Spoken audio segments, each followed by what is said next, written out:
Good evening, members of council, ladies and gentlemen, staff. I see that we have quorum, and I call this regular meeting for the town of Pelham for Monday, March 3rd to order. We will begin with an invocation led by Councillor Lane, followed by the singing of the national anthem led by Councillor Papp, and I would ask all to rise. Lord, we give thanks for the town of Pelham as we meet to deliberate the matters of business on behalf of all people. Direct the members of Pelham Council through the paths of many decisions placed before them. May each council member show strength, wisdom, courage, and honor as they strive for goodwill in all their considerations. Amen. Amen. O Canada, our home and native land, true patron of, in all thy sons' command, with glowing hearts we see thee rise, the true north, strong and free. From far and wide, O Canada, we stand on guard for thee. God, keep our land glorious and free. O Canada, we stand on guard for thee. O Canada, we stand on guard for thee.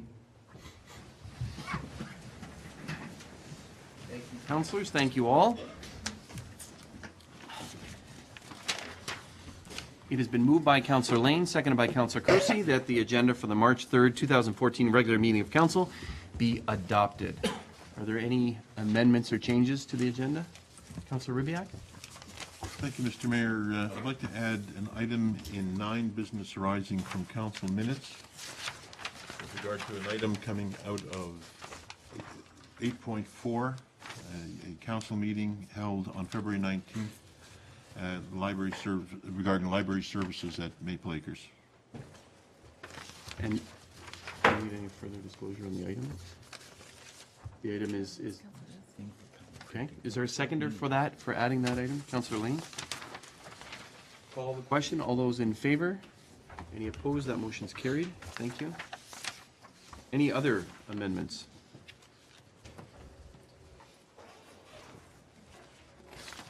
There being none, I call the question on the amended motion. All those in favor? Any opposed? That motion is carried as amended.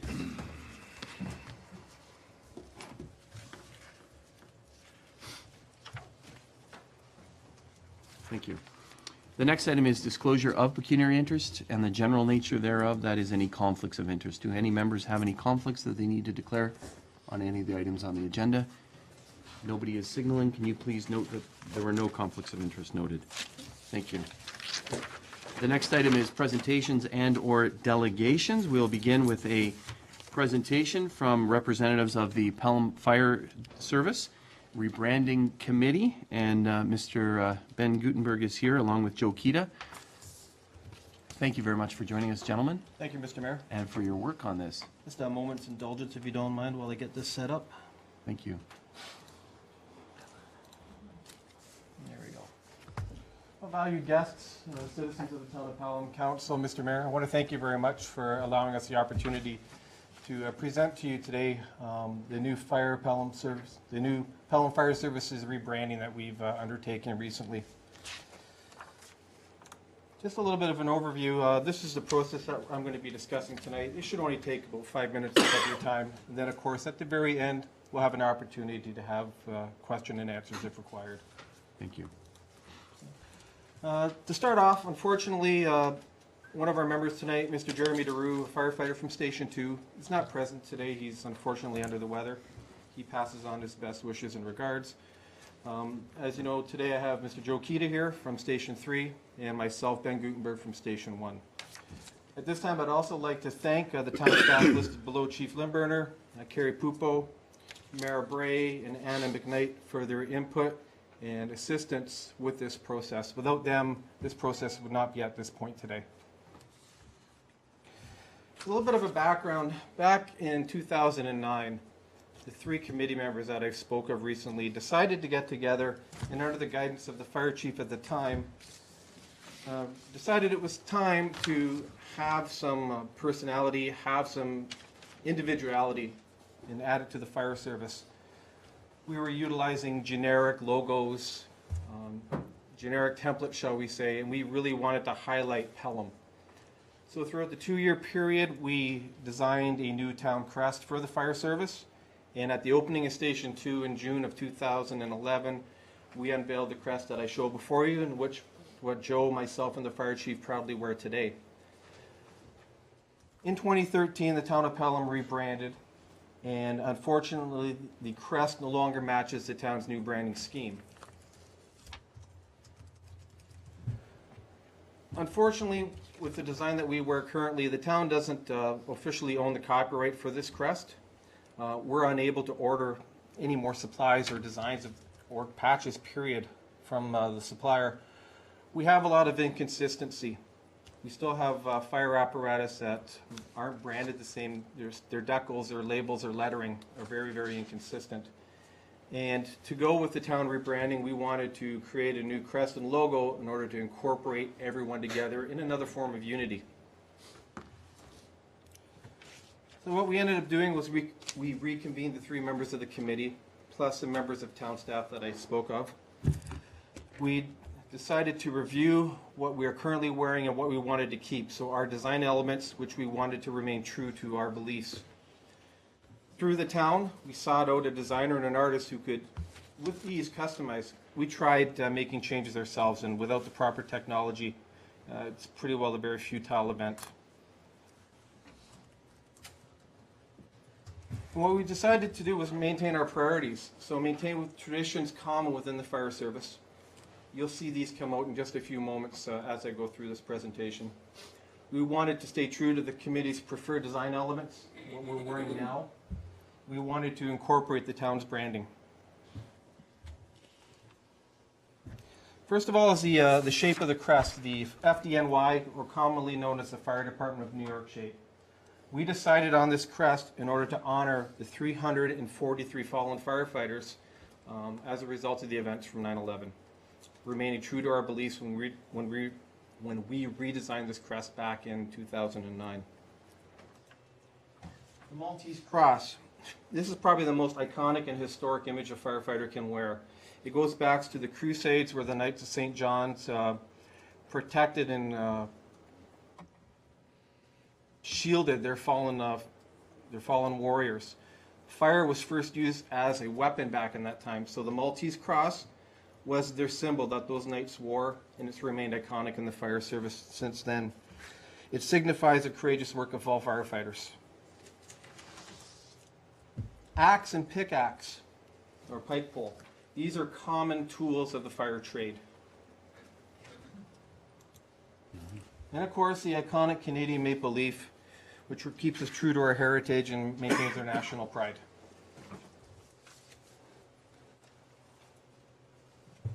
And of course, the rebranding elements for the town of Pelham. As you can tell on the left-hand side of Pelham, Niagara, you'll see the actual logo of the town. We took core elements, the colors from that logo, and incorporated it into a round circle, which is going to be accenting our new crest. So through the process, we held 5 meetings. Through town staff, we worked with the designer. The committee came to a consensus. We were given option A and option B, what we decided on. And the committee members took these elements back to the firefighters from each station, and all of those firefighters were able to cast a vote indicating what their preference was. That happened over a 2-week period. We tabulated the results, and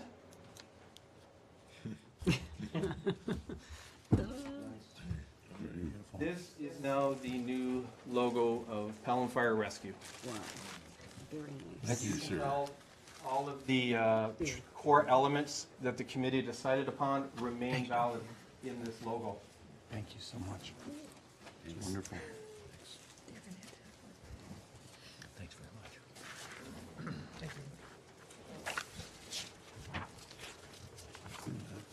Isn't that neat? So the symbol you're currently seeing on the screen in front of you, Joe here has a copy of. This is what we will be utilizing as a door decal or a smaller decal to identify fire apparatus or firefighter vehicles. Nice. I like it. I really like Great. it. That's great. Well done.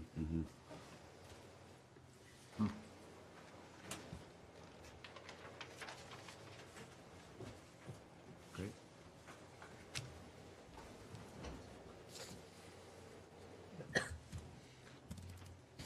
We've taken that logo and incorporated into our FDNY style shoulder flash. And this is what a true copy of our new shoulder flash, what it's going to look like. On the left-hand side is the iconic symbol, which represents the rank of a firefighter. And on the right, with the gold borders, which helps identify a fire officer. It's very important that we distinguish the ranks on the fire ground for the sake of command and accountability.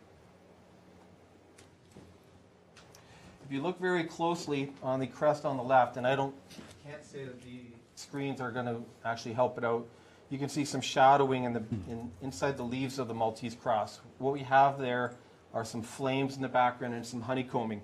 This allows the shoulder flash to have a true 3D effect, and those elements will also be incorporated onto the fire crest. Unfortunately, they're not present on that, but it definitely will be there. So our next steps, the town's going to identify somebody to produce a crest for us and update our uniforms. Decals will be produced as you've seen here. Car window stickers are very important to firefighters. They help identify a firefighter's vehicle. Not the fact that they're going to be potentially breaking any laws or trying to gain some public advantage, but for when an emergency occurs that a firefighter's at the scene, it helps emergency services identify that yes, somebody is already on scene. A press release will be going out through Ms. McKnight, and the town will be applying for copyright, so the town will actually have ownership of the design. Are there any questions? Thank you very much, Mr. Gutenberg, for your presentation. Thank you as well, Mr. Kita, and other members of the committee and all of the staff that worked on this. It looks fabulous, and thank you for giving this to members of council so that we can review it. Some great work, and hopefully it will bring us together, and that's the whole intention, and keep in keeping with the town's branding. So thank you for that. I wonder if members of council have any questions for Mr. Gutenberg. Not Councillor a Lane? question. Thank you, Go Mr. ahead. Mayor. Just to reiterate what you said, a fine job, great work, and you should be proud of what you've accomplished here. Thank you very much. Others? Other thumbs up. I think we should give them a round of applause. I think it's outstanding. Thank you. Mr. Mayor, I must reiterate, this would not have been possible without the help of Carrie, Mara, Anna, and the chief. The last time we went through this process in 2009, it took months, well, years, technically. With their help, their assistance, their guidance, we were able to dramatically shorten the process while not feeling overpressured and keeping our core values present. So it's definitely, instead of a three-station bond, we've now formed a true town bond. So I want to thank you very much again for all your help and assistance. Thank you so much for your kind comments. Thank you. Dr. Papp has a question or comment? I'll comment again and just absolutely astound, and you should be very, very proud. Just a technical question, Ben. When those decals will go on the trucks, right? That's correct. So it'll be 3D, so it'll be highly reflective, right? Yes, it'll be, So it should won't be interfere reflective with backing. it won't interfere with the red of the truck or anything. Won't be blended in too much. No, So it'll stick right out. the current ones that we have on now, which are renditions of Right, what we're wearing, right. these will basically go over top. They'll be removed, new ones placed over top. So there should be no skewering of the image or blurring or anything like that. Okay, great. Thank you. Thank you so much, Captain. Appreciate that. Thank you.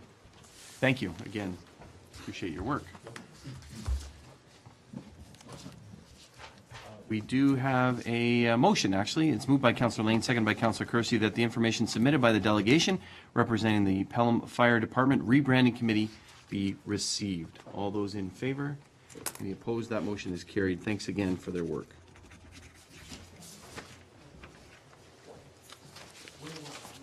The next item is a presentation by Ramp It Up Niagara.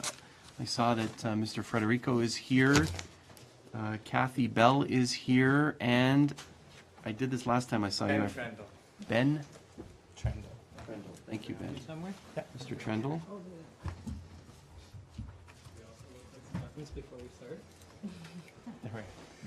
Good evening, Mayor Dave, council, town staff, and guests. Thank you very much for affording our group the opportunity to present to you this evening. What we're going to show you is a presentation on a project that we're candidates of Leadership Niagara that we've been working on in this community, Pelham, since October of 2013. First, I'll start off with some introductions. My colleague Kathy Bell here on Leadership Niagara, representing Niagara Regional Public Health, James Frederico, representing Niagara College, and myself, Ben Trendle, representing the Niagara Falls Fire Department as candidates of Leadership Niagara. We also have a team member, Paul Cole, representing BDs in St. Catharines, who was unable to attend this evening. So Leadership Niagara, for those of you who are unaware, is a program that's active in Niagara, the Niagara region. And what it is it's a program facilitated through Brock University that selects individuals in our community, the Niagara region as a whole community, that demonstrate strong leadership abilities and could be up-and-coming leaders in the entire region. So through the program, we do some professional and personal development to encourage us to become aspiring and emerging leaders, to strengthen our leadership skills, to develop meaningful contacts and networking abilities, to reconnect with our community in all facets, and to develop projects that are unique to Niagara and that benefit the residents here. The program or project we're presenting to you is Ramp It Up. It's no surprise. We have people in every community that have mobility concerns, issues, whether it be walkers, wheelchairs, canes, any sort of assisted device. There's a stat there, 15.5% of all Ontarians are disabled in some capacity. Niagara region has the third largest aging population in Canada. That's no surprise. We have a changing demographic of retirees, and I believe your community particularly has a large percentage of that demographic. And our idea of Ramp It Up Niagara was to create an accessible Pelham, a community that is in line with your core values as a community, and make the downtown area accessible for people, whether or not they're in a wheelchair, a walker, or able body on 2 feet. Great. Thanks, Ben. Yeah, you're up. All right. So I'll start actually before I'll tell you a little bit of story quickly. When we were selecting projects, this project didn't get a lot of support around the table because there's no gala attached to it. There's no, there's no cute cat for crying children or things that were helping. It really is, but what jumped out at me is that it is a community engagement project. It's a project that's going to bring together government, businesses, education, members of the town to create partnerships, increase the accessibility in Pelham, and also increase the ownership. It's going to allow people in Pelham to do something in their town, build a physical object that's going to make the town better for everybody. So we've created a bit of a brochure, and this is something that we have. As I say, tonight's presentation is really focused on getting information to you, the council, and you, the community members, so that you can understand what we're doing. You can answer questions from any concerned citizens.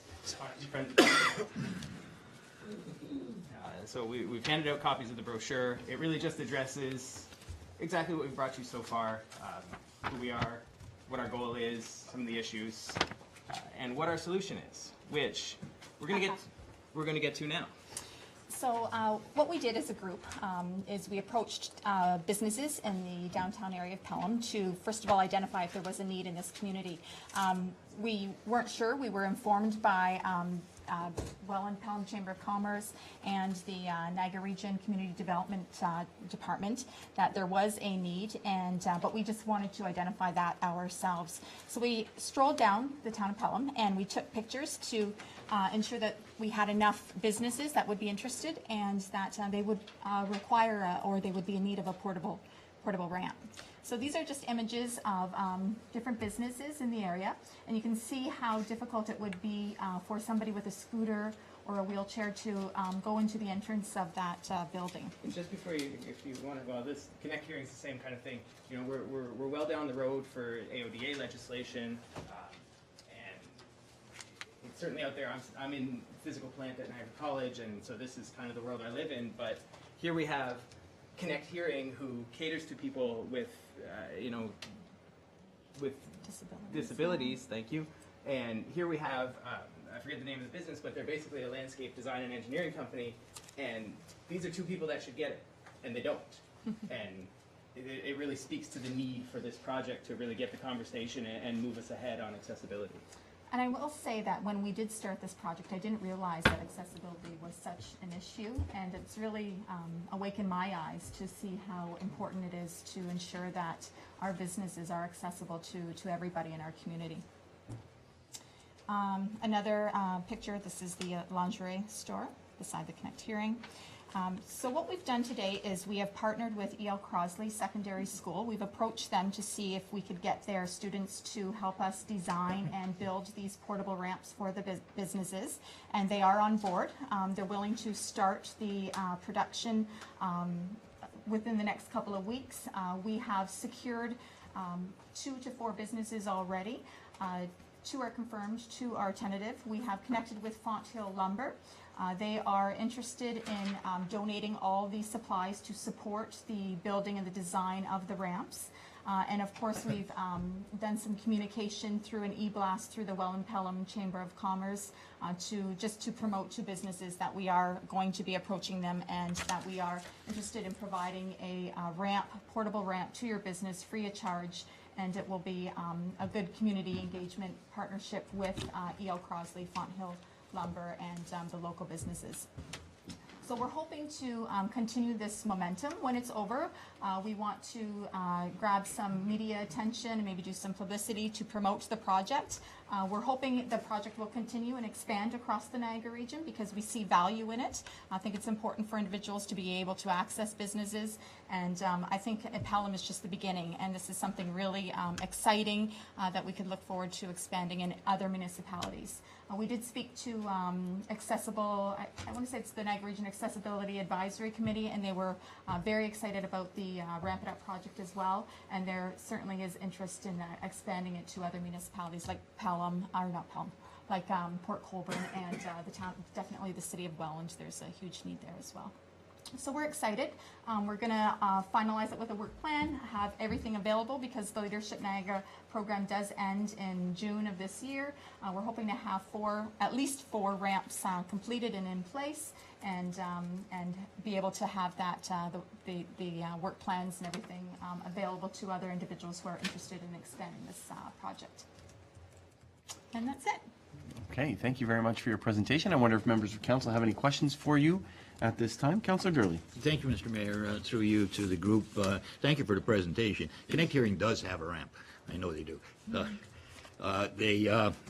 You have mentioned that you are talking with the Harrington Group, which is our group which does our accessibility needs, and the contractor that does that. So that's a good shot. But one of the contacts that you could do, as well as the Welland Pelham Chamber, is the PBA, Pelham Business Association. Okay. Many of our local businesses belong to that, and I'm sure you could get a lot of connections from that. That might be something you could explore. Absolutely. And that should help you on your way forward. Thank you. Okay, thank you so much. Careful, because E.L. Crosley only has a certain limited capacity, and they can only build so many ramps. So as excited as we are to get this out there, we need to be mindful that they are limited in what they can do. But we're hoping that other schools will come on board, and we can raise additional dollars and then potentially expand this across the region. Very good, thank you. Well, I'm sure the PBA would understand that, and it would just be a matter of an awareness and a communication thing, and that certainly, I think, would help you get that word out. So thank you. Thank you. Thank you, Mr. Mayor, and through you, excellent presentation, wonderful objective. Wish you all the success. But I do have a question. But my question, Mr. Mayor, is I think to staff. I couldn't help but note that of the examples shown, ramps would need to be placed on the public street. And I just wonder if staff might be able to inform us what changes we would need to make in order to allow this program to proceed, if any. Okay, thank you. I think I'm going to direct that to the clerk, Madam Clerk. Thank you, through you, Mr. Mayor. We would need to work together with the group to ensure that any encroachments on municipal property have the appropriate liability, as well as ensuring that we still have safe path of travel. So that would be in concert with our Joint Accessibility Advisory Committee, and we would want to see all of those things in place before the ramps were installed. Okay. I'm going to provide you. a partial answer. Okay, and you want to add to that? Go ahead, Mr. Federico. Part of the reason Pelham was chosen for this initiative is, I understand we have sandwich board. Businesses are insured for sandwich boards on public access, and we've been informed that these, because they're not permanent structures, they're portable structures, would be covered under that same liability insurance. Madam Clerk, can you add to that? That's the first I've heard, but we'll have to check. Okay. Mr. CEO? Thank you, Mr. Mayor. We'd have to check with our insurer just to make sure that we're covered on that Yeah. issue. I think it's in keeping with the sandwich boards that we do allow it for signs within the sign bylaw and allow this type of thing. So we may have some insurance requirements, but you know, if a business, hopefully, if a business is getting a ramp for free, a well-built quality ramp, and I understand there is no cost to the business That's right. at this point, anyways, that perhaps they might purchase the insurance, and no doubt, as Councilor Durley indicated, the one business. I've seen that ramp as well, and no doubt their insurer would probably want them to have special insurance on it, so a business may be used to that already. So you're amenable to working together with the town to ensure that we cover off those types of things. Excellent, good. I see Councilor Kersey wants to ask a question. Thank you, Mr. Mayor. Through you, am I right in understanding that your program is over at the end of June? Is that what you said? The Leadership Niagara program's over at the end of June. One of our deliverables is to make this self-sustaining. It's really, as we say, we're going to empower E.L. Crosley to keep running this as an annual program to take advantage of students' requirements for volunteer hours. We've actually been in just wandering around and talking with businesses. Was it the Kiwanis Club? Yes. Sorry, the Lions Club. Lions Club has heard Ben talking to businesses and said, hey, this aligns with what we want to do. We have money, we have resources, we have everything else. So Very good. before we walk away from it, we're going to leave it in a self-sustaining state. So as a follow-up to that, Mr. Mayor, we're undertaking revitalization of downtown Fenwick, and there's been great issues that have been identified already with certain businesses that within the public realm we can't correct to create an accessibility or solve that accessibility issue. So Fenwick might be an area where some engagement would be a good undertaking, particularly if the program's going to go beyond June, because it's unlikely that we'll be completed there. But if it's going beyond June, there will be businesses there that could benefit from this. Great, thank you. Thank you, and I did note that there's a business owner, at least one business owner from the Fenwick area that's here, so she may want to take advantage of that. Councilor Papp, did you? No, want it? Okay. it's been answered. Okay, excellent. I thought you signaled, sorry. I guess the thing I was thinking as well, Councilor Durley mentioned the Joint Accessibility Advisory Committee, and when this council had a presentation, I guess a year and a half ago now, and they're just starting to get on the Seniors Advisory Committee, and Councilor Papp, you're the representative. This was one of the items, just one, that the Seniors Advisory Committee spoke about. So maybe, Councillor, I know that their meeting is coming up shortly. It might be something that you can pass along in the brochures, pass along to that group, and maybe, again, that members of that advisory committee can assist, whether it's with fundraising or identifying particular businesses that some seniors may want highlighted in that. So thank you very much for that. I do have a motion. It's been moved by Councillor Kersey, seconded by Councillor Lane, that the presentation entitled Ramp It Up Niagara by James Frederico, Kathy Bell, and Ben Trendle be received and that the proposal be endorsed and supported, and that staff be directed to assist with coordination of this proposal to ensure that liability insurance and legislated accessibility requirements have been satisfied where municipal property is involved. So it's kind of that piece that the clerk spoke about. Any other discussion to the matter? I'll call the question. All those in favor? Any opposed? That motion is carried. Thank you so much for your presentation, for your work, and good luck with the Leadership Niagara. Thank you. Some great leaders. Thank you very much. There's the names. Thank you. And the next item is the report from our regional councillor, Brian Beatty. Good evening, Councillor. Thank you for joining us. Thank you, Mr. Mayor, members of council and staff. There was one time when Malcolm Allen was here where we pointed out a typo error. There's another one tonight. We are not spending $109 million in public works. I think if you move the commas to the left and take off one of the zeros, it perhaps would better reflect the amount. I'm just going to highlight a few things on tonight's report. First of all, there were 2 councillors present, along with the mayor and myself, at this particular meeting of the corporate services, it was the integrated community planning.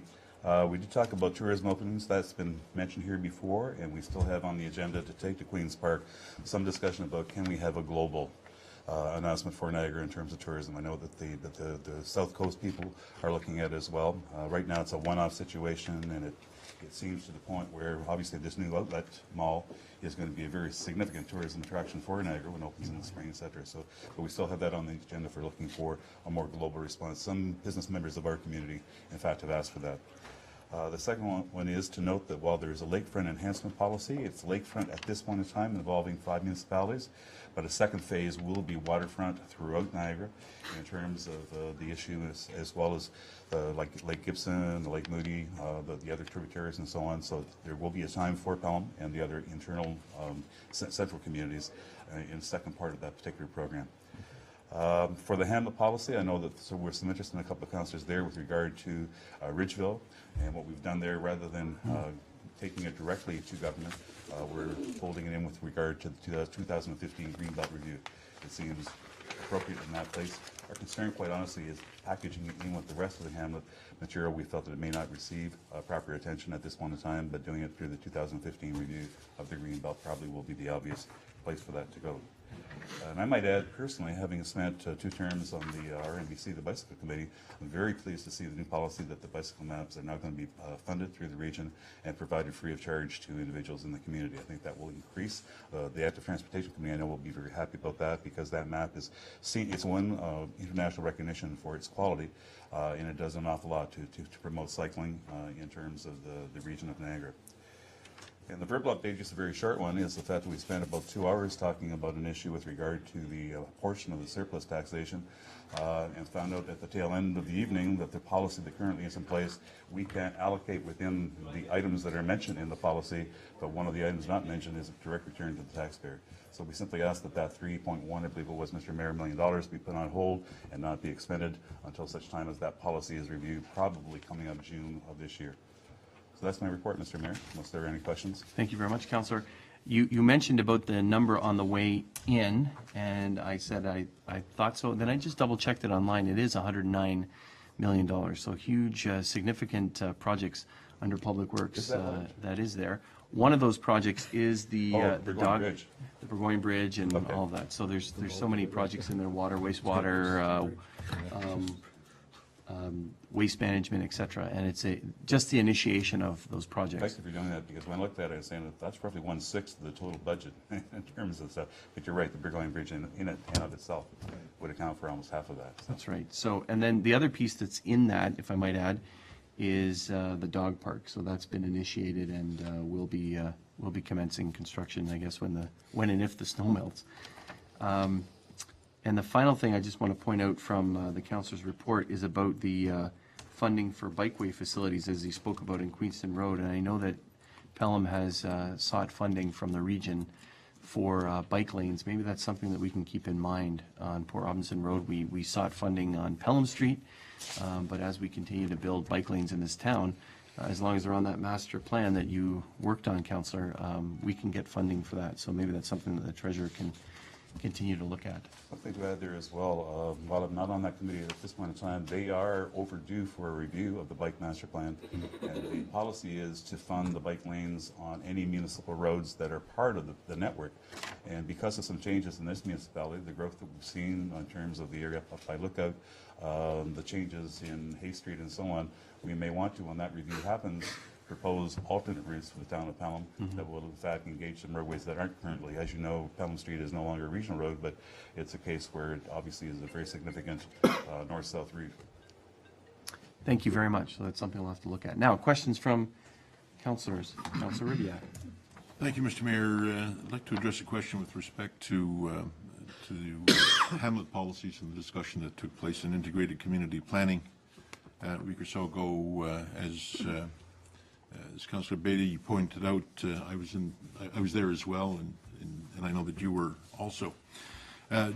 Because this is an item of some interest in Pelham, maybe you could just spend a moment, if you can, just talking about what the impact would be in terms of bringing the hamlet policy to Greenbelt consideration.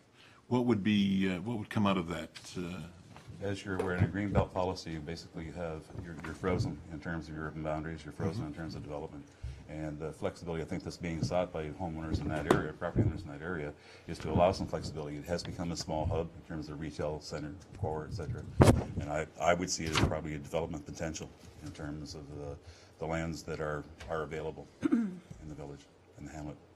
I'm just going to add to that, Councillor, and I think really Councillor Beatty and I took the conversation that we had around this council table about the hamlet policy to the region and asked some probing questions, just as we asked here around this table.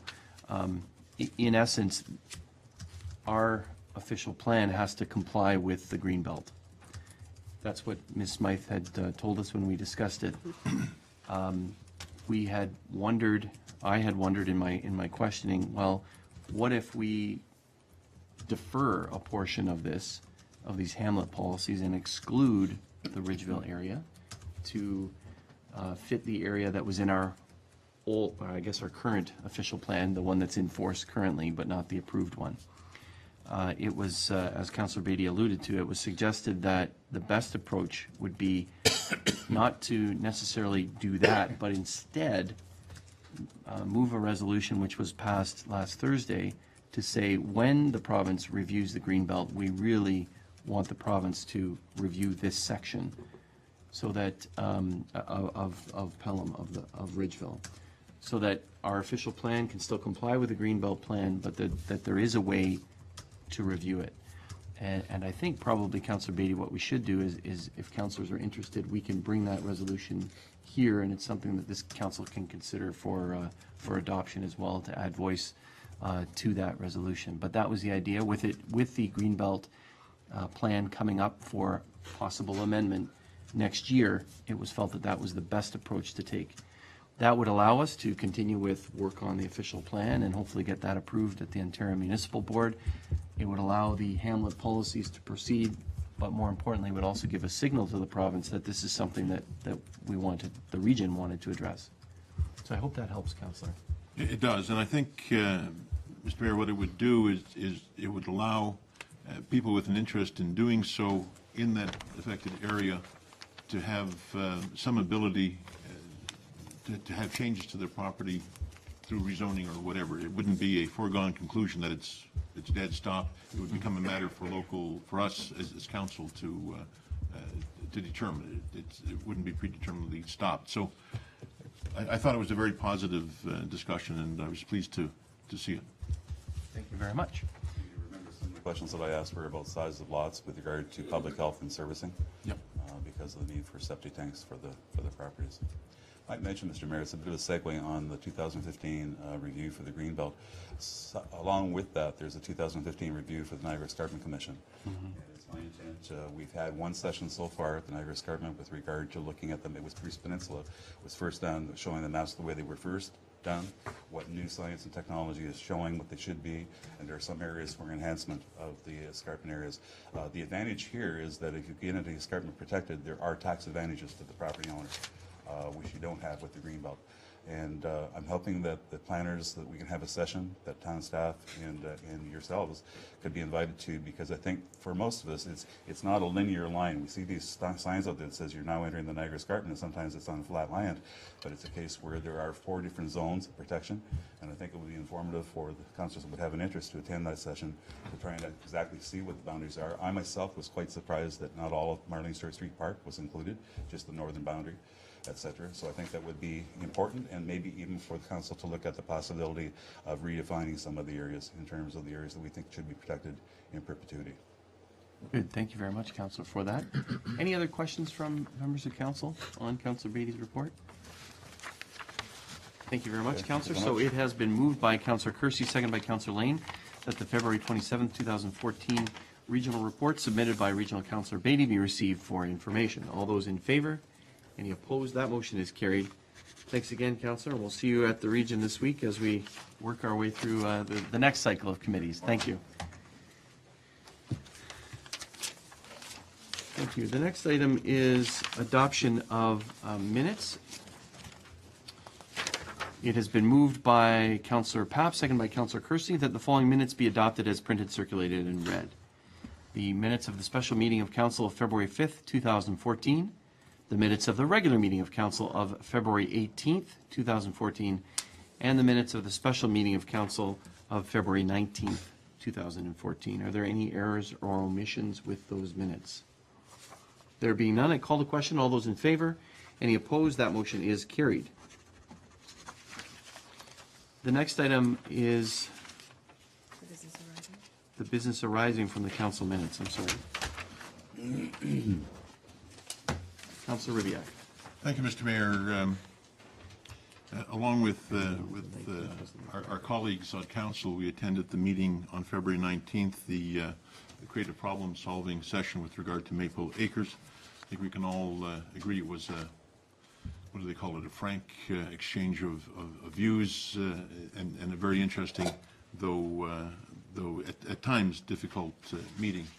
There was a question that was asked during that meeting by one of the participants, and the question was, had we not, as council, already decided that we would replace Maple Acre, and if so, why were we going through this process? Now, that's a question that resonated with me. Perhaps it did with other with colleagues around the table as well. I know that when I was elected to this position in the by-election in 2010, I was given to understand, and I can't remember from whom exactly, perhaps it was you, Mr. Mayor, that I would be participating in a Maple Acre replacement committee. It's a meeting that I never attended. None had been called, at least during the first year or so. I know before I reminded myself that that was something I needed to do and asked about it. In any event, it was certainly my understanding at the time that, in fact, council had made a determination that we would be replacing Maple Acre, and that something had changed, I guess, because now we were back to a discussion of should we or shouldn't we. So what I'd like to do, Mr. Mayor, is ask whether we might not ask staff to put together a timeline of events within council, I think dating back probably to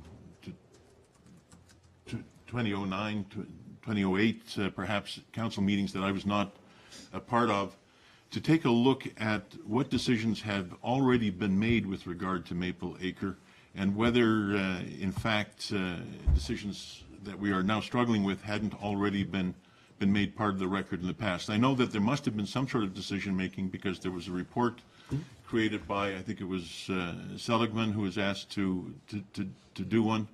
I know that the understanding at the time was that Maple Acre would be replaced. Whatever's happened between then and now to put us in this position, I think we would want to look at to ensure ourselves that we are dealing with an issue that, in fact, absolutely needs to be dealt with. It is a difficult discussion. Obviously, there are a lot of different views and a lot of deeply felt positions, as witnessed both by the nature of the meeting and of course, the petition we're going to receive later on that has over 1,000 signatures in support of the retention of Maple Acre. Given that degree of interest, I think it'd be useful to know that we are in fact dealing with an issue that needs to be resolved as opposed to one that's already been decided. Okay, thank you. Thank you very much, Councillor. I'm talking to staff on whether that should be a motion or staff direction, but the idea is that you wanted to direct staff to put together a timeline of studies, actions in relation to the Maple Acre Library facility question.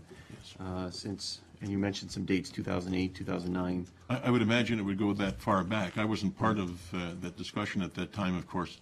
But the purpose of that, Mr. Mayor, is not to stall anything or to be destructive in any way. I think that in fact, if we had made that decision, it's something that we probably ought to be aware of. Perhaps that's one of those facts that ought to be considered in the how might we session. But certainly we ought to feel reasonably comfortable within ourselves that we're dealing with a subject that appropriately needs to be dealt with. Okay, thank you. And the only other thing I'd add to that is that if you were put on a committee, it would have been council to put you on the committee, not myself. So, and that would have been, that was done when you were first elected in the by-election in June of 2011. Mr. Cieno, just a response to the councillor in terms of a way forward? Council could direct staff to do that work. It's a research project, and we would come back with a written report of the timelines as requested by the councillor. Okay, thank you. Thank you very much. Councillor Durley? Thank you, Mr. Mayor. My recollection at the time, and I think we were looking at reviewing facilities throughout the town, and there were 3 committees that were formed. One was the new fire hall in Fenwick. One was recreational facilities throughout the town, and the third was library facility or Maple Acre. And I think there was a terms of reference, and there was all of that was in there. So I think if we locate that document, that will answer a lot of questions. That's I know, having served, Councillor Papp served on the fire hall committee, I served on the recreation, and I believe I was the chair of the Maple Acre. and there we go. So again, that was a And the reason for that was to review the facilities and the need for anything to go further. I don't think at that particular time any decision was made. However, research may bring something out, but that just maybe adds some light to it. And it's actually all 3 areas were under the same terms of reference, if I recall. They were, yes. Thank you. Thank you. Councillor, and Thank then, you, Mr. Mayor. I don't know if anybody else wants to comment. Yeah, I understand that Councillor Christie served very well on the committee, but I believe that decisions that we're talking about may have predated his being on council as well. So maybe we're going back further than this recollection is. I'd like to see it all. I think we'd all like to see it all, just to make sure that this is very difficult issue is one that we're dealing with appropriately and completely. And appropriately. Thank you, Councillor. So are we okay with that direction, Councillor Kirsty? I have no problem with that. I could add, Mr. Mayor, that there was a terms of reference for Maple Acres that specified all of the people that would be on it and what their jobs were. And when I became chair and we began to review all of the documentation that had been put forward, the committee came to the conclusion that there was never a needs analysis that was done. And if you'll recall, a report from that committee brought forward the recommendation to this council that a needs analysis be undertaken, and that led to the hiring of the consultant and the subsequent reports that fell out of that. And so sort of from the point that I became the chair, that's sort of the history of, my understanding was always that there was never a firm decision made by council to go out and proceed with building a new Maple Acres library. Part of the charge of the committee was to look at various options, to look at various sites, to come forward, much like the Fire Station 2 committee brought forward the reports and the recommended expenditures, et cetera, et cetera. But I think it's a worthwhile exercise. It would remove any doubt that I don't know that it'll change the discussion, because we are where we are today and trying to make a decision on how to deal with Maple Acres. And if new information came forward, it could impact and has impacted on any decisions that were made in the past. Okay, thank you very much. And I think back, former Councillor Dave Emmons was the chair of that committee as well. And I believe it was, Councillor Lane, did you serve on it, or was it Councillor on the library board, but on that committee as well? Okay, I think it was Councillor Urbanowitz that served on that committee. So I think one of the things that, as I reflect even us talking about the various committees that we had, Councillor Durley alluded to the 3 committees. Since then, we've changed. We've changed and do everything here at Committee of the Whole. And that was a conscious decision made by this council. It was recommended by staff that be done. and that any substantive issues either be dealt with at a separate meeting or that they be dealt with in policies and priorities committee. So I think it's important, given the discussion that was raised at this session on the 19th of February, I agree with council colleagues. It's important to get that information out to individuals, I have many recollections as well through the process, but it's important to put that down so that all who are asking questions about it can know for certain, and we can inform the public about where we were, where we're at, as Councillor Kersey stated, and hopefully where we're going when that meeting gets scheduled in April. Okay, so we will deem that, if council colleagues are okay. Staff have indicated that they will accept that as direction. Councillor Papp, I'm sorry. So, and notwithstanding that, we're not just looking at timelines, we're looking at the complete package. If in fact, along with all the work that was done by those committees, particularly Maple Acres, if there were any decisions, and I'm sorry, my memory's, I'm losing it a little, but be interested to see whether there was any council commitment one way or the other, and whatever that direction is, then we'll have that evidence, and it should help shape and form where we stand on the direction with Maple Acres. And council, just one other thing to add to that. It's similar, I think, to what we asked staff to do regarding recreational facilities. We had an executive summary, and I think that's what's being proposed here. So, okay. Okay. So are we okay with that direction moving forward? Thank you. So no motion is required. Thank you. We look forward to that. Relatively short order. Is that correct, Mr. CAO? We'll leave it in your hands as long as it's pertinent to the meeting that we have coming up in April. So I'll leave that with you. Thank you.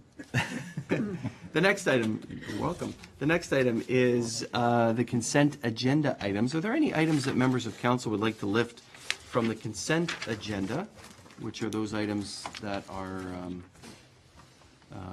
kind of standard in nature? No items to lift? Okay.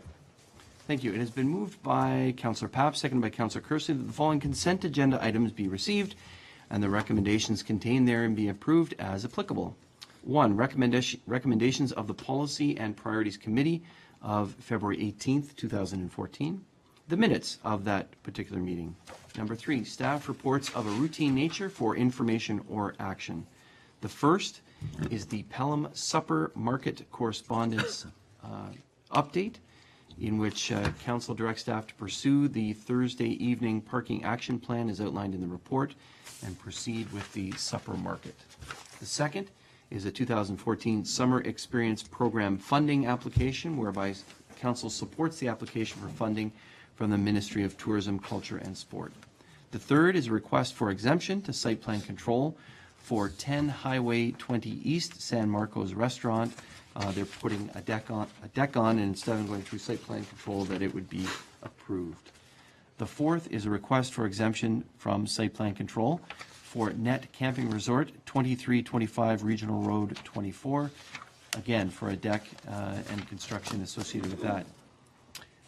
Now we move to action correspondence of a routine nature. The first is Healthy Kids Community Challenge, that council endorse and support the memorandum of understanding that's being organized at the area municipalities and authorize a contribution of $1,000 per year for 4 years to fund some of that work. The second is the Association of Municipalities of Ontario regarding Bill 69, the Prompt Payment Act. And the recommended action here is to endorse and support the position of the Association of Municipalities of Ontario, and that it be circulated and that the clerk be advised, directed to advise appropriate parties. The third is proclamation of Sneak It In Week, where we declare April 7th to 11th as Sneak It In Week in the town of Pelham, encouraging people to wear sneakers and walk to work and walk all over. The next item is information correspondence item. There's a letter from C. Lebo regarding the Pelham Maple Acre Library. There's a petition, a very substantive petition from Maple Acre Library of 1,200 or more signatories. The third is a letter from the Minister of Rural Affairs, Jeff Leal, regarding a meeting that I had and other mayors across the region had with him. The fourth is the Ontario Human Rights Commission New Guide on Human Rights and Rental Housing Licensing. And finally, the sixth block of information and action is committee minutes for information. The first is the Mayor's Youth Advisory Council meeting of February 11th, 2014, and that includes a constitution change at the MYAC. The second is the Pelham Library Board minutes. Those minutes are for a period of 6 months from June to December 2013. The third is the Canada Day Committee minutes. They're already meeting about Canada Day, and this was their meeting of January 29th. And the fourth and final are the Communities in Bloom Committee minutes of January 15th, 2014. Any areas that councillors would like to discuss? And no, I'm not going to read it again. Councillor Kirsten. Thank you, Mr. Mayor. First item is the supper market. Basically a comment on the great job that staff has done in putting this together and analyzing it and contacting the parties in our community that could take part. I think it's a great step forward, and it certainly ties in with our vision of the types of things that we can leverage for economic development in our community. One thing that kind of jumps out at me, and perhaps if I may make a staff direction, is something that was put forward in our cultural master plan as well, and that is to establish a cultural committee / economic development committee, where these types of ideas from the community could be vetted and fleshed out, and then a report come from that committee with a particular recommendation and an outline of the types of detail that were fleshed out here by staff. I think it's the type of thing that would lead to further engagement and buy-in by our community, and I think it would help to strengthen our economic development vision and the engagement of our community that this council is so well known for. Okay, thank you. I think, Councillor, that's a bit bigger than a bread box. And maybe that's something, maybe we can direct staff to add it to the, or it could be raised later at the committee of the whole meeting. Could do that too. I think that might be the better Sure, way to that's do it, fine. that we direct staff then at that point as opposed to under the consent. Fine, that's fine. And maybe you could flesh that out a little. I think the establishment of a committee, what's the terms of reference, unless you just want to direct staff to come forward with a terms of reference. That's on what I it. was sort of thinking, Mr. Mayor, to have Okay. some thought around that whole process Yeah. and what it might look like. Okay. I'd encourage you to, if it's okay, Counselor, I'd encourage you to do so at the committee of the whole meeting later on this evening. perfectly happy to Okay? do that. Perfect. Thank you very much. I don't mean to put you off, but I think that's the That's fine. spot that's better. Counselor Durley.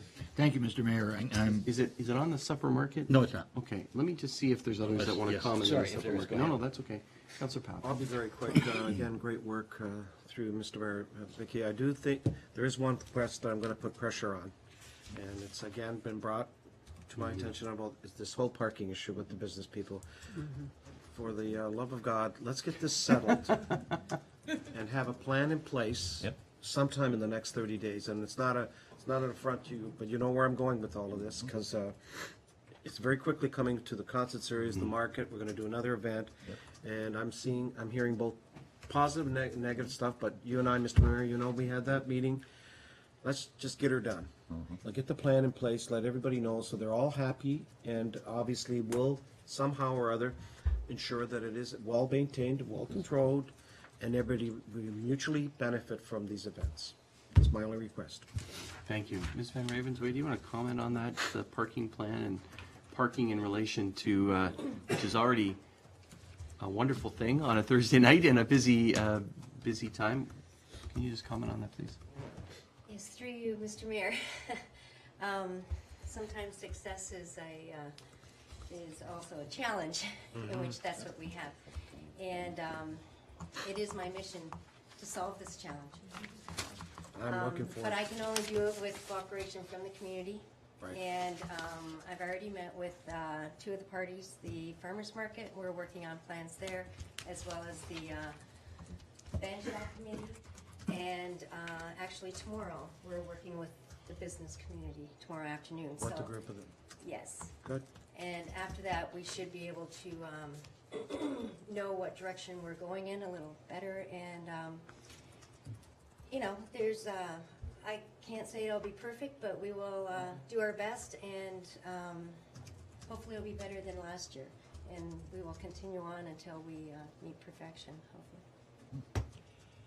And is there anything we can do to help you? We will, Mr. Mayor, because we want to make sure that there's a game plan, everybody understands to it. They may not all agree to it, but the bottom line is our successes, we need to have how we call Plan B, and I think we will have those alternatives. And for those who don't agree, well, that's the way it's going to be, because right now we're trying to resolve this in such a way. And I know that you're going to come up with a great plan, and that they also, just like we talked about, they all mutually agree as well. Yes. You know, if there's any dissent, which I saw in there, how do we know that unless we try it? Exactly. Ms. Van Ravensway, can you just speak, and it's outlined in your report, but just again to council, because of the hydro improvements, the traffic patterns might be different than people might imagine, and they might be better. Can you just outline that under the arches? It's our hope that one of the, through you, Mr. Mayor, one of the issues that we have is the congestion of the traffic going through the arches. Right. And cars lined up, trying to turn off of Pelham Street through the arches, and then waiting to turn mainly left onto Pelham Town Square. That's an issue on a regular day, but when we have higher levels of traffic, it's even more of an issue. And we have pedestrians with closing the arches, and now with the hydro improvements, we no longer have to close the Pelham Town Square in front of the office. It can be closed right under the arches, so the traffic flow can still go around Pelham Town Square to Station Street. Okay, thank you very much for outlining that. Others on the supper market? Okay, thank you very much, Ms. Ravensway. Councillor Durley. Thank you for your Mr. Mayor. patience. Yeah, through you, actually, to the community, I'm excited about this here because it's getting folks outside. It's becoming more and more active a community. There's going to be another patio or two that are out there, and we're going to put sneakers on and walk around, and perhaps that'll help the parking and all that. It's getting people out. It's getting people active, and the Pelham Active Transportation Committee has certainly been a proponent of this, and I'm sure that they've had a great part in bringing some of this forward. But it's all terrific. The summer experience where we can get kids to camp. There's going to be another opportunity for camp directors and so on. It's all very positive. It's getting people out, getting people active. We're going to be not only caring and creative and all of that in Pelham, we're also going to be healthy, and we're going to be strong and outdoors, and that's a terrific thing. Thank you. Thank you very much, Council, for drawing all of these items together. I appreciate that, and certainly it is wonderful to see these items coming together in the community, so thank you for highlighting that. Are there any other items that councillors would like to discuss? Councillor Rubiak. Thank you, Mr. Mayor. I just want to take note publicly of the petition we received with regard to Maple Acre Library. I know we talked about Maple Acre just a moment or so ago. We received petitions before. This one, I think, deserves a bit of notes, if for no other reason than its weight. It was 94 pages long, well over 1,000 signatures. I noted when going through it, and I was going to copy it, but it was just too big. So I kind of scanned through it online.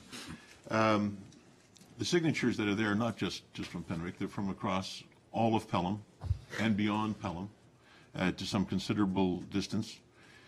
I think that if one was to go through and edit out the repeats and people who are from outside of the area or people who are perhaps too young to fully grasp the issues, you would still come up with numbers in that petition that would equal those of any of the other issues that we've dealt with in terms of importance. I know we're going to be looking at some pretty significant things like hockey rinks for hockey players. I'm sure that this would rival those kinds of numbers.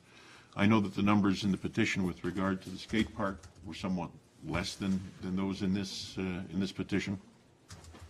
So I just want to make note of the impact of that, the importance of that. Clearly, the issue is of great import to a lot of people within Pelham, I thank them for taking the time to fill out the petition, and to the organizers to make it available to us.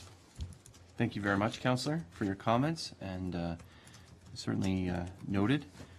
Any other items under consent? Councillor Kersey. Thank you, Mr. Mayor. I have two, well, I guess one probably. The Healthy Kids Community Challenge, I understand the intent of it, but the documents are sort of touchy-feely. We're endorsing and supporting an MOU that hasn't even been developed yet. We're committing to $1,000 per year for 4 years without knowing the overall budget and what staff implications there'll be.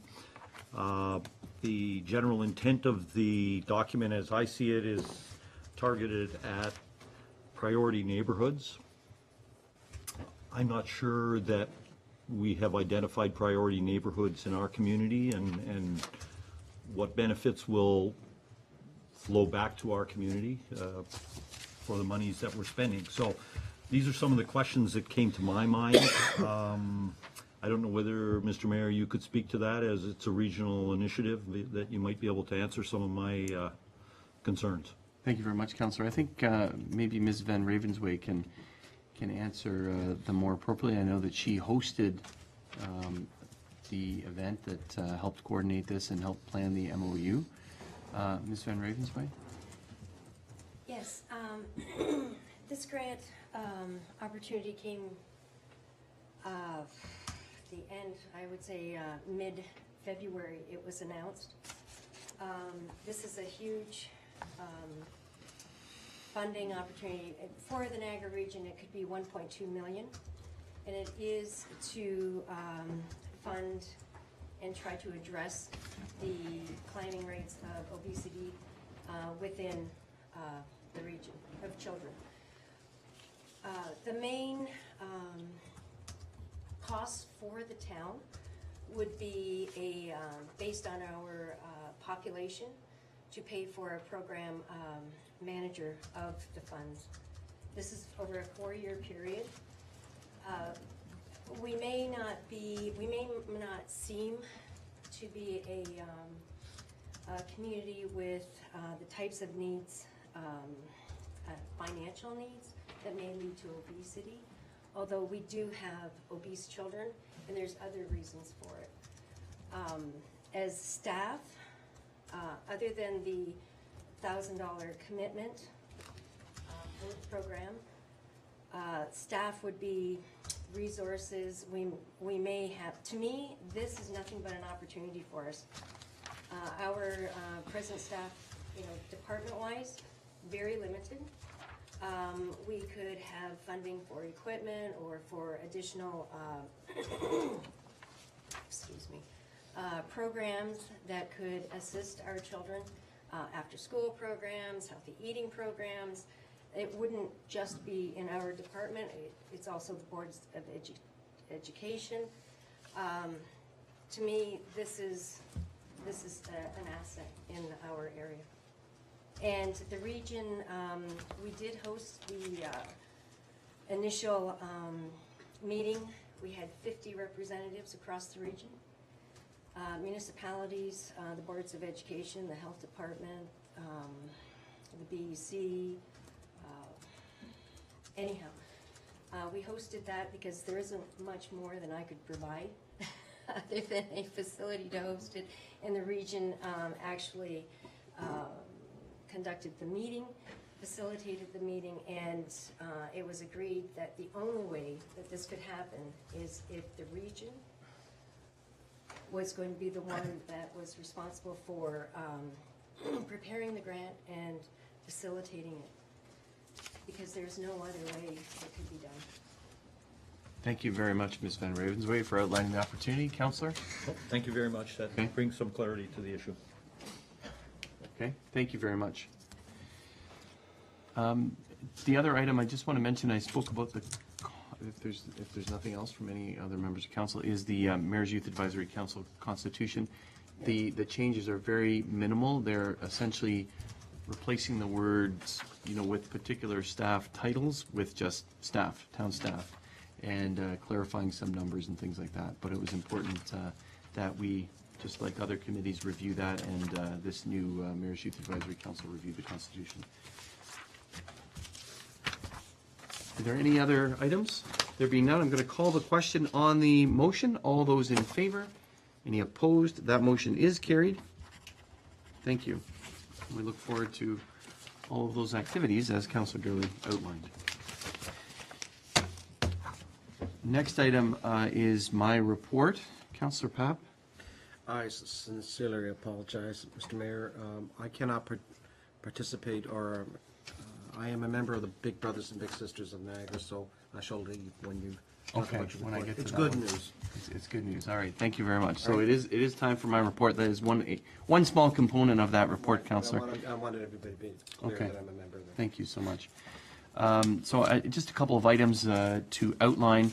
The first is David Swan, our 2013 Citizen of the Year. Congratulations and thank you to Mr. Swan. It was my honor and privilege to present a plaque to Mr. Swan on behalf of each of you, councillor colleagues, and to speak about his numerous contributions that help improve Pelham. Certainly talking about the presentation to council back in 2008 about a specific sidewalk in the town and how he joined the Active Transportation Committee at right near the very start, a huge part of the Walk to Safe to School initiative at Glen Green School that was highlighted last fall. Also a very strong member of the Bandshell Committee, overseeing parking, especially behind Town Hall and other endeavors with the Bandshell Committee.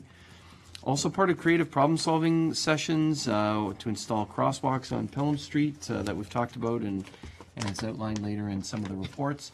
And some of the other things that we talked earlier, Councillor Papp, about parking in the market area, etc. Mr. Swan was involved in some of those discussions about parking in Bandshell, etc. And also a major part of the initiatives of encouraging the town to clear all sidewalks of snow. So I made that joke that he helped save each of our backs this season with the heavy snowfall that we've had. So congratulations to Mr. Swan on this honor. I saw him again on the weekend. Councillor Papp was there, and he's just walking on air. So he doesn't need sidewalks right now because he is walking on air with this honor. And thanks to the Fawn Island District Kinsmen for hosting the 16th Annual Pelham Citizen of the Year Award. That award is placed just in the hallway right here as you come into council, and is the highest honor in our community. And thanks to Councillor King and Councillor Durley and members of the staff of the Recreation, Culture and Wellness staff for also attending that event. So thank you for that and congratulations. I didn't wear pink today. I did on Pink Shirt Day, and other members of council did as well, and certainly members of staff. So thank you very much for a very successful initiative of the Pelham Mayor's Youth Advisory Council to encourage the community to wear pink, but most importantly to stand up to bullying.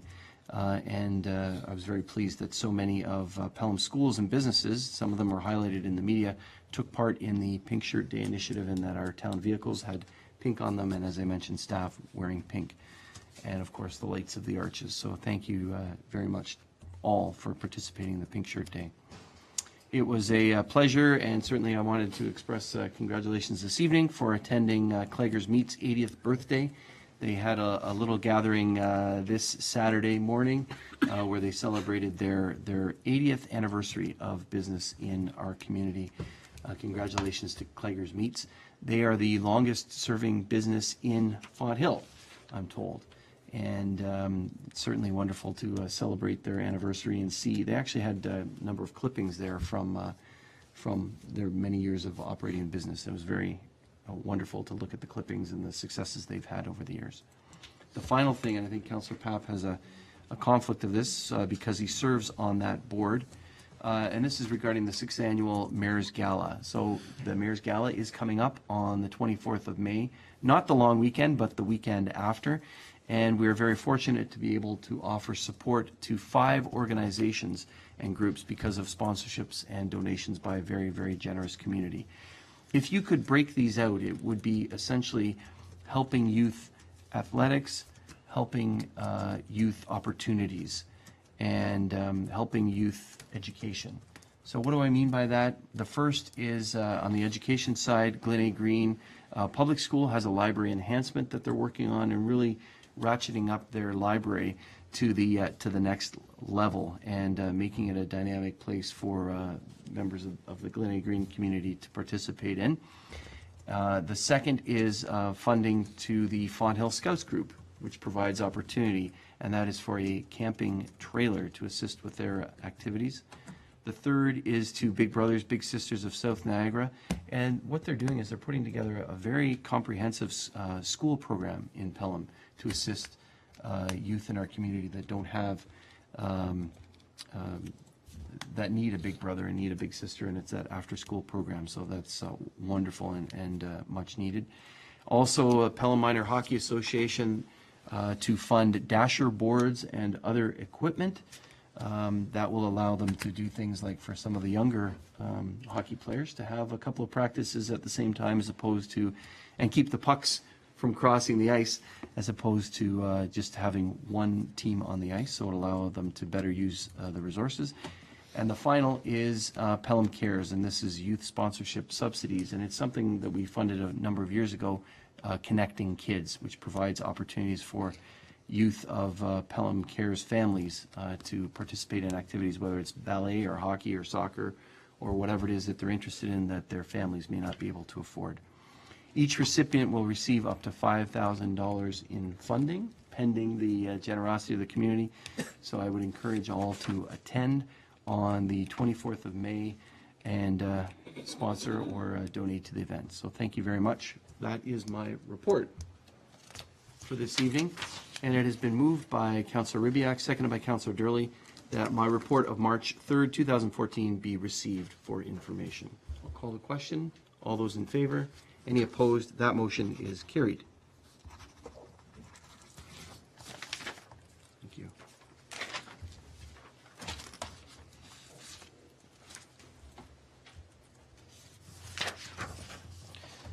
Thank you, Councillor. The next report has been moved by Councillor Durley, seconded by Councillor King. The Council received the issue summary report, Arena Staff Lunchroom, and the Council directs staff to proceed with the purchase of a lunchroom facility as budgeted and previously approved. Any discussion regarding this report?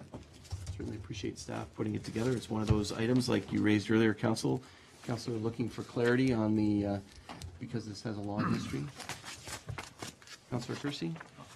Thank you, Mr. Mayor. I'm a little bit confused. Are we still planning to proceed with the trailer from ATCO? And if so, why are we seeing the NRB information coming forward? It kind of adds a bit of confusion here to me. Mr. CEO? Yeah, sorry for the confusion. The wording was in a, sorry, my computer just, the wording from the resolution was a previous resolution that was passed. It was based on the premise that we were going to be going with ATCO. We realized through further investigation that the ATCO trailer would have gone over budget, so we've gone back to NRB, who provides a very similar product but meets within the budget amount, and that supplemental information was included in the report. Okay. As a follow-up, Mr. Mayor, when I look at the NRB budgetary numbers, we're talking 65,910, but I don't see anything in here included for site preparation, provision of services such as hydro, sewer, water, all of those sort of appurtenances that will be needed to make this a functional unit. So perhaps we could get some clarity from that, either from the treasurer or from Mr. Mantle or from our CAO. Mr. CEO? Thank you, Mr. Mayor. To answer the councillor's questions, much of what the councillor is referring to will be done in-house by staff. My understanding was that there was a power, I don't know if you call it an outlet, Mr. Mantle, but there was a hydro connection that was put up. It just needs to be wired into. The utility hookup, the site prep will, the utility trenching and that type of work will be done by our own staff, negating cost. So then it's safe to conclude that we will not exceed the budget of 67,035, including all servicing, all site prep, everything. Yes, Mr. Mayor, that's correct. Thank you. Okay, thank you. Others to this report? I have a question. The 67, and maybe this is to the treasurer. I did some digging, looking back on this. I guess it started in 2009 with an approved budget of $60,000. And then we applied in 2012 for some federal funding, didn't get it. And then we came back in January of 2013 with a purchase of 140 plus thousand, and council wanted more information, more quotes, et cetera. And then that's how we got into things in the fall, as was outlined. So my question to the treasurer is the 60 that was budgeted in 2009, how does that relate to the 67 that was, I guess, before us in the fall and is before us now? Yes, to answer your question, Mr. Mayor, the $60,000 remains in the reserve unspent since that budget time because the lunchroom has continually come up. Following the $60,000 request, there was another budget request that you recall that was for arena repairs, arena upgrades, and that also included a component for development of a lunchroom structure, which would have brought the total up to roughly about 120 that was available for a lunchroom. So this is significantly lower, but the money is still available for the construction of this, or the chairlift. So I guess any funding approved beyond that, what I'm hearing you say is $127,000? 120. 120? Yes, there was 60 Okay. remaining from the arena repairs budget that was unspent, and then the 60 from the 2009 budget. Okay, so that'll remain in the reserves and will not be spent, is that correct? No. If this is approved? If this is approved, all we'll keep in the reserve after this is the 67,000, which will fund this project. The rest will go back to the reserve to be used for other items. Okay, thank you. And then just to Councillor Kersey's comment, it says here that the recommendation is the council directs staff to proceed with the purchase as budgeted and previously approved. But the previous approval actually had the word ATCO in it with the cost amount. So do we need to amend this this recommendation, Mr. CEO?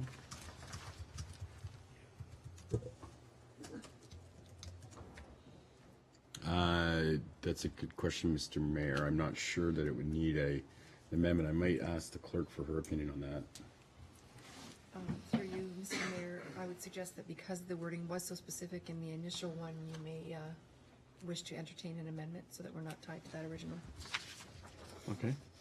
It would, is it necessary to put in the As name previously. or? No.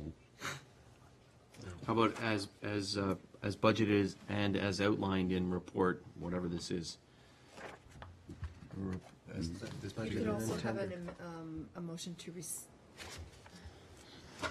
maybe to rescind the first one. We're into technical nuances of language. Thank you for your patience. I'm going to say, Why don't we just say as outlined in tonight's report, and Okay. then it's clear. okay, thank you. Is there a mover and a seconder for that? Councillor Papp, second by Councillor Kersey. So and as outlined in the long report. 13.2.2. Yeah, 13.2.2. Yeah. I mean 13 point. Arena staff lunchroom. Yeah.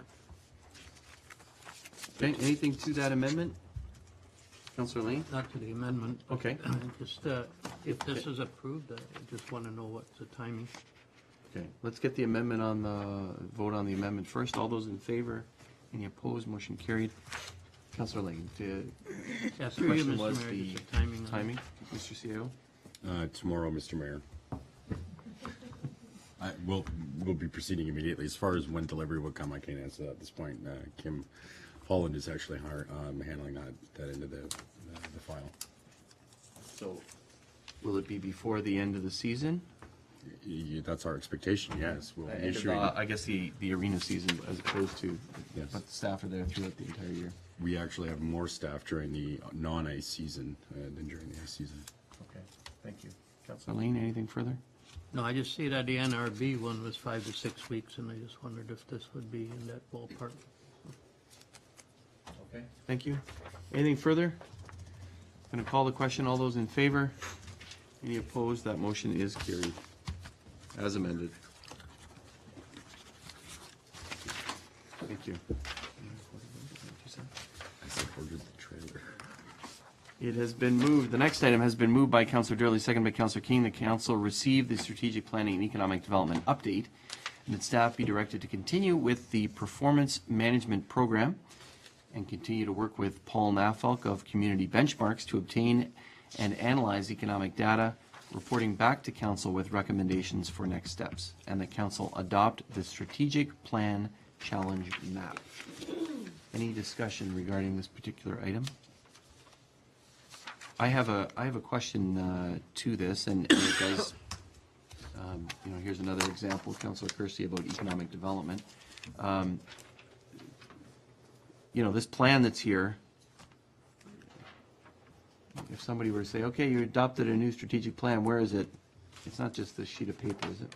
Mr. CAO, can you tell us next steps on how we get that out, and also the work that each of the subgroups did on each of the goals, where we actually added in the existing initiatives. Can you just outline that for council? Yes, Mr. Mayor. The challenge map, or the hybrid challenge map that you're approving, is required so that we can move. We have a clear mandate from council to move ahead with the work that's been outlined as part of the performance management program. With regards to all the other content and the way that it is presented or laid out currently, that'll be a job for the marketing and communications officer to turn it into something that is easily read and understood by the general public, that's got some interesting graphics and illustrations to demonstrate the points. And it also ties in all of the things that are still in the existing plan that are in play, if you will. And we'll amalgamate all those documents together and come back with one coherent document that would replace the existing plan as it sits today. Okay, thank you. And Councillor Lean's question from earlier, the timing. Can you outline the timing for that, please? I would hope to have this back to council with by the second meeting in April. I think that would be enough time for us to put that together. Okay.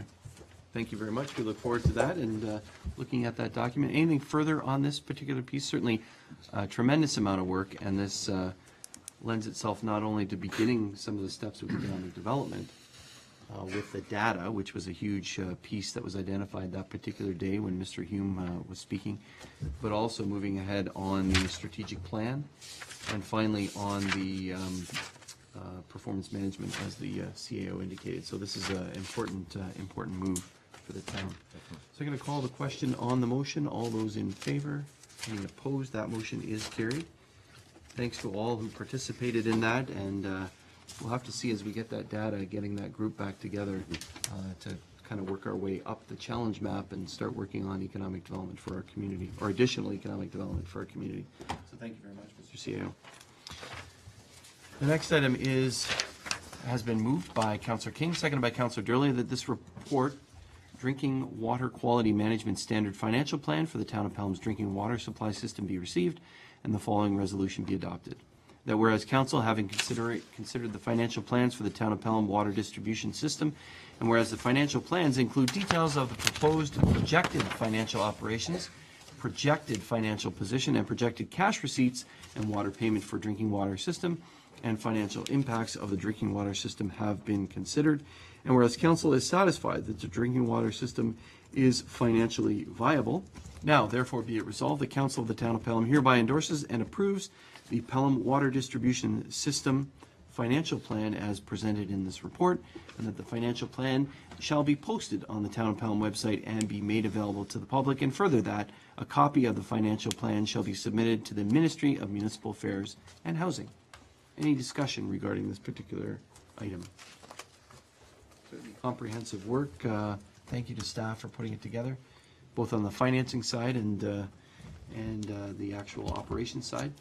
Councillor Kersey. Thank you, Mr. Mayor. I'm trying to, in my own small way, understand the numbers on page 2, specifically surplus beginning of year, and reconciling that to tangible capital assets on page 3, and how the two merge together. Madam Treasurer? Do they bear any relationship to each other? And if not, what is the surplus pertaining to, and how does that fit in with a tangible capital asset? So page 2 specifically, column, let's pick 2014. Surplus at beginning of year is itemized as $8,516,200. And then as I move over to page 3, we're showing tangible capital assets of 18 million, less amortizations, it's still going to be over 10 million, so I don't know how they reconcile. Madam Treasurer. Yes, through you, Mr. Mayor. I'm sorry, I'm just trying to get my, what's about me again on this subject. The surplus beginning of year on page 2 is the projected financial operations. The surplus includes the tangible capital assets, the net of the proceeds that are funded only. So you can see as the funding is on each year, it shows what funding will come in to fund those assets. While they're construction in process, they are not considered an asset, so there'll be a little bit of a difference there in those two schedules. And that's why you'll see a little bit of a difference in the dollar values. But the surplus at the beginning of the year does include tangible capital assets for the town on page 2. And then, Mr. Mayor, if I may follow through.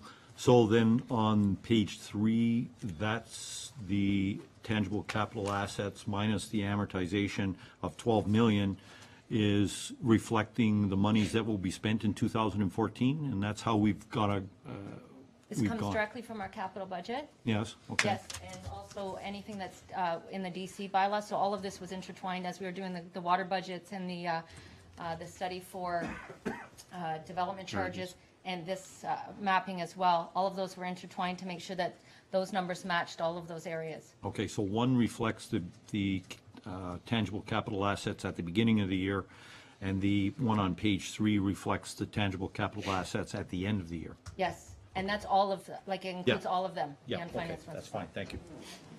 Okay, thank you. Others? There being none, I call the question. All those in favor? Any opposed? That motion's carried. Thank you.